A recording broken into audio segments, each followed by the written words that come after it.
Hey guys! Alam nyo ba yung viral na croissant sa Thailand? Sinend lang din to sa akin ng tita ko kaya napasearch tuloy ako kung ano nga ba talaga yung parang buhok sa ibabaw at ano ang lasa nito. Ang tawag pala rito ay dried black moss. Nabili ko lang to sa online shop at ginagamit pala ito sa ilang Chinese soups. Yung texture nito parang dry na buhok talaga. So gawin na natin. Whip lang ako ng cream at nilagay sa piping bag. Tapos bumili na lang ako ng croissant kasi tinamad na ako mag-bake. By the way, ang sarap nitong croissant na to. 125 pesos lang pero high quality ang lasa. Sa La Petite Cafe ko siya nabili. Hiniwa ko lang sa gitna, nilagyan ng whipped cream, tapos sa ibabaw, ilagay na natin ng freshly trimmed ginupit na dried black moss. Ayan! Ang cute na niya tignan. Pero masarap nga ba? Tara, tikman natin. So, tikman na natin to.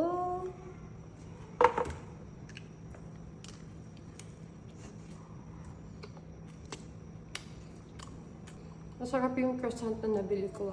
Yung black sea moss naman, wala naman kasi itong lasa. Nakakatuwa lang yung itsura niya.